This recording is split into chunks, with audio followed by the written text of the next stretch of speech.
पृथ्वी, पृथ्वीवरचे स्वर्ग म्हणजे कोकण, जणू देवभूमी. कोकणातील पारंपरिक मूर्तिकार ह्या मालिकेत मी ऐश्वर्या अटवार लोक निर्धार चॅनलमध्ये स्वागत करते.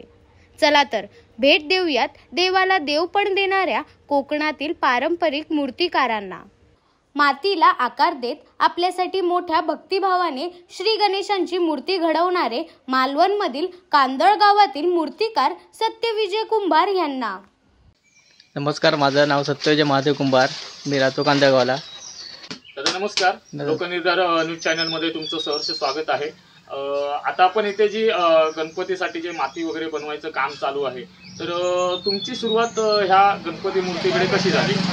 मी मुंबईला होतो, मुंबईला इकडे गणपती करायचे जाते भाऊ, तिथे मी गणपती त्यांच्याकडं करायचो आणि मग मुंबईवरून मी आलो इकडे, तेव्हाही मी इथे करायला लागलो. आता जवळजवळ 15-1 वर्ष झाली, मला 15-1 वर्ष गणपती करतो इथे. तर तुमचं आता इथे माती मळायचं काम चालू आहे, म्हणजे ते कशा प्रकारे तुमचं काम चालू असतं माती मळायचं? आम्ही पहिला ही शालूची माती आहे, ती शालूची माती संपूर्ण एका भांड्यामध्ये भिजत घालतो. भिजत घातल्यानंतर ती 4-5 दिवसांनी ते आम्ही नंतर एकत्र करून नंतर ते एक गोळा करतो. गोळा करून ते एक पायाने असे रगडतो. संपूर्ण रगडून झाल्यानंतर मग ते गोळे करतो त्याचे. जसे आता इथे हे बघा, आता इथे गोळे करून ठेवलेले आहेत तिथे. मग ते गोळे करताना जमिनीवर वगैरे तुम्ही गोळे करू शकत नाही? नाही, आतमध्ये ते मातीचे कण असले त्याचे सगळे वाळूचे कण बिन सगळे आतमध्ये येतात म्हणून. आणि तुम्ही ते आता 2 प्रकारची माती दिसते, एक शाडूची माती आहे आणि एक चिकन माती आहे. दोन्ही मातींमधला म्हणजे थोडासा फरक काही सांगू शकाल का? हो, ती शाडूची माती आहे ना, ते फिनिशिंगला चांगली येते आणि ती तिकडची याची आहे की ना, अशी आमच्या चिकन माती त्याचे जर रब येते आणि त्याच्या आतमध्ये दोंडे वगैरे असतात, म्हणून आम्ही ती आतमध्ये वापरतो गणपती. सुरुवात तुमची कशी झाली होती गणपती करायला? सुरुवात मी तिकडे मुंबईला गेलो ना, तिकडे आतेभाऊ होता, त्यांचे आम्ही कामाला जायचो, संध्याकाळचं यायचं तिथे, त्यांच्याकडं मग गणपती करायचं तिथे. मग तुमची जी सुरुवात आहे ही म्हणजे संपूर्णपणे ज्यावेळी मूर्ती बनवली जाते तर त्या मूर्तीमध्ये लहान लहान कामांपासून सुरुवात झाली की तुम्ही डायरेक्टली मूर्तीच बनवायला सुरुवात केला? नाही, लहान लहान कामापासून सुरुवात झाली. मग या लहान लहान कामामध्ये तुम्ही कशा प्रकारे सुरुवात केला होता? कोणती लहान लहान कामं होती? लहान म्हणजे माती मळायची अगोदर. माती मळल्यानंतर मग साचा वगैरे भरायचे. साचा वगैरे भरून झाल्यानंतर मग मूर्ती साफसफाई करायला सुरुवात केली आणि मूर्ती बनवायला सुरुवात केली. मग आता तुम्ही जे इथे मूर्ती बनवता आहात, तर हे तुमच्याकडे तुम्ही फक्त स्वतःची मूर्ती बनवता आहात?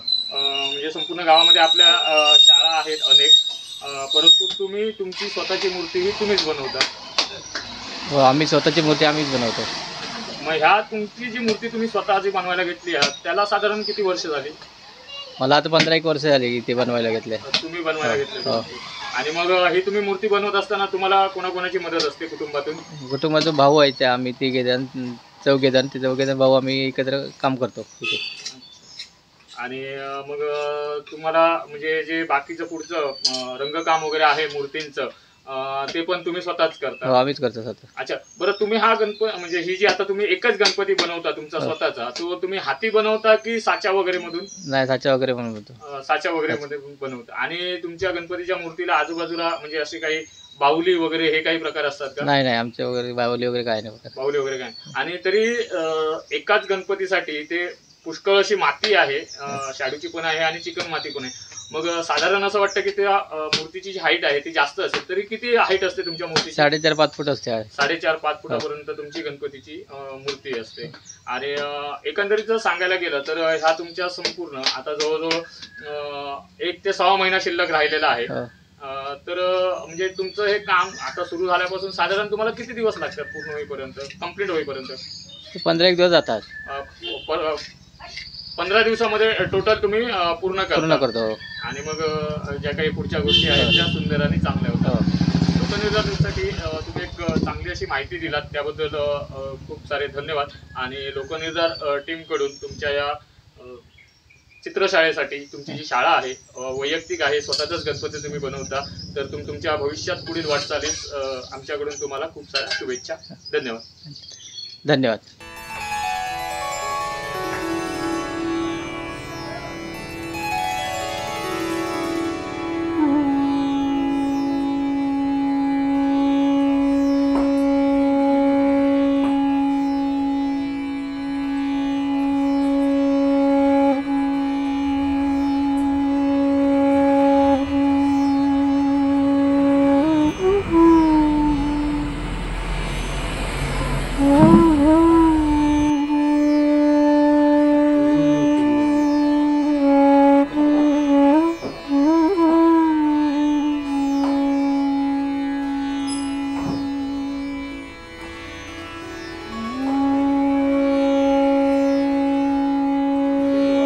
आमची ही विशेष मालिका देवाला देवपण देणाऱ्या मूर्तिकारांची कशी वाटली आम्हाला कमेंटमध्ये जरूर सांगा.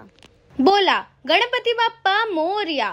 भेटूया पुढील भागात अशाच एका कोकणातील पारंपरिक मूर्तिकारांना. तोपर्यंत लोकनिर्धार न्यूज चॅनलला सबस्क्राईब करायला विसरू नका.